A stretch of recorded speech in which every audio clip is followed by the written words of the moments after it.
Machinist aside, I want to begin by bringing up Clifford Geertz.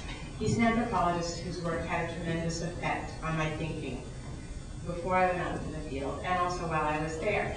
And I mentioned his name several times in my newsletters and reports over these many months. He called the work he did interpretive anthropology, and it was a new name for a new way of studying culture. Now, he began his career planning to be a journalist and novelist. He switched to philosophy studies, and he finally ended up being an anthropologist. But his early training never left him, and he wrote readable, evocative stories about other cultures, and had trenchant but compassionate philosophical insights about intercultural relations and morality. He studied Islam in Indonesia and Morocco, and he spoke about the battle between what he called the anti-ethnocentrist scholars, anthropologists, and other philosophers who believe that different cultures have different values and ideas of right behavior, which we should strive to understand. And then there were those on the other side of the debate, the ethnocentrists. And they're quite pleased with their culture and don't care to have it disturbed over much by outside influences. But that was a battle that was raging in the academy and also in public life in 1985. And it was a death fight in the halls of think tanks and universities. And what he brought to the debate as an anthropologist was empirical evidence. And it gave his perspective grounding, and it separated him from the academics who had shaped their perspective about the world in their university offices. And he said, if we wish to be able capaciously to judge, as of course we must, we need to make ourselves able capaciously to see. So I want to discuss some of those same questions that he and his fellow academics grappled with. Ethnocentrism and identity have become strong themes of the 21st century, and they've been the central questions of my fellowship, which has been an exploration of the axis of Moroccans and other immigrants with France. Now, today we no longer have those academic discussions, theoretical discussions. These topics have become really central to our very existence, and they're fundamental to the direction that European states are taking as they work at their boundaries in an increasingly borderless continent.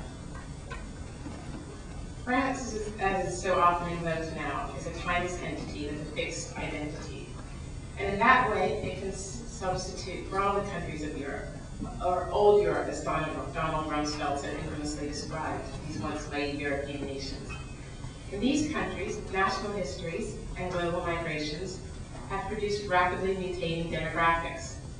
The question of judging cultures and repudiating cultural practices seems vital to the continuation of daily life as citizens of Western Europe's liberal democracies know it, or rather as they think they know it, because as I've learned during the fellowship, that unbeknownst to their fellow Frenchmen, there are many people living in an Algerian hamlet in the French venue of Saint-Denis, or a Moroccan mountain town in Marseille, or a Malian village in the middle of Paris. Now, when I wrote my proposal, I was sitting in a windowless corner desk on the 10th floor of the New York Times op-ed office. The lack of a window to see the world outside is an apt analogy to the situation I found myself in. Vast quantities of information poured into the office from all over the world. And it was the kind of data input that could make a girl from Mississippi, me, think that she was getting an all-encompassing perspective. But I'd step outside of the office often enough, and outside of the country, to know that there were many, many places where people had never heard of New York, and, shockingly, the mighty paper of record, the New York Times. They weren't sending in op-ed pieces, so how did I know what they were thinking or feeling? Now that was about 3 years after the September 11 terrorist attacks, and the main question in the United States at that point was how and why. And many of the analyses decided that Muslims hated the West because they knew nothing of it, that they received a skewed perspective from an anti-Western propaganda campaign. And many of the pundits who espoused these theories were self-styled experts who had spent little time among the people they were talking about.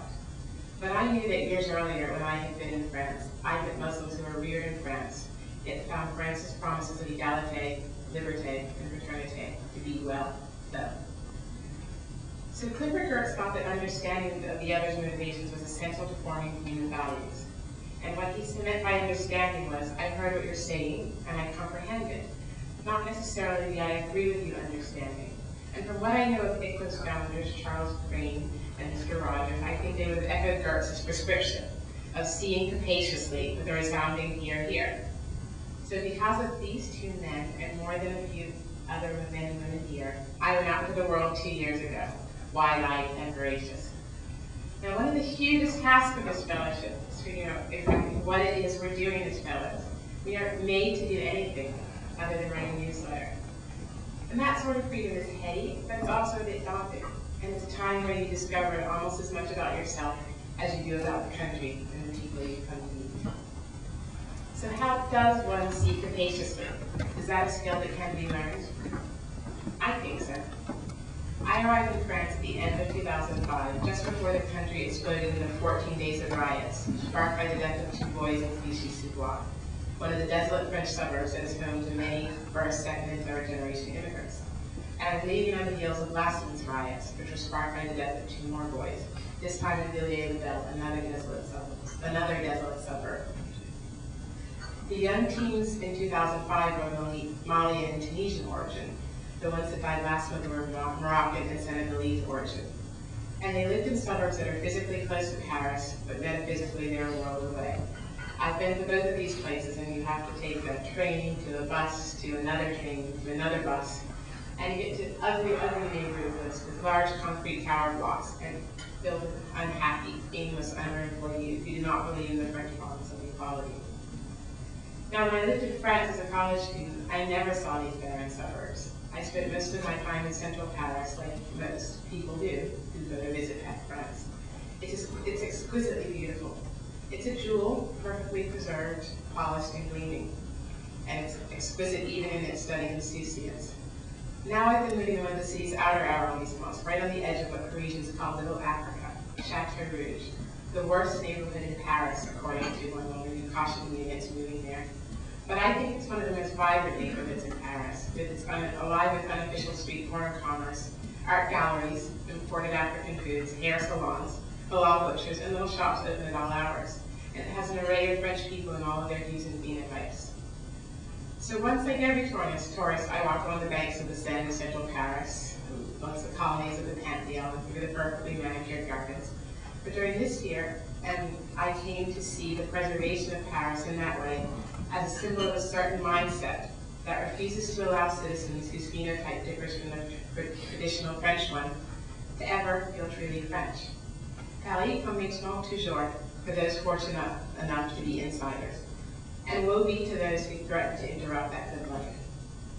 Many of France's newer residents have ancestors who toiled on distant plantations or fought in faraway wars so that life as the French knew it could continue. These people aren't really welcome in the crown jewel of Paris.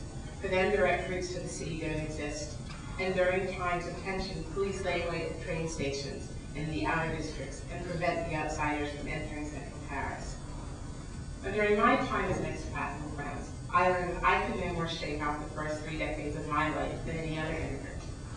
I bustled off to Paris as one decent gym dressed in tennis shoes, exercise pants, and a baggy t-shirt, attire that no self-respecting French woman would ever be seen in by their families, much less on the streets. And I ignored the disapproving stares and accepted that if I stopped at a shop on the way to or back from the gym, I'd be the last person helped. But France is, after all, still a Western democracy, to which the kind which I am accustomed, and work at Dilday here is not a jalaba, the North African captain. My clothes will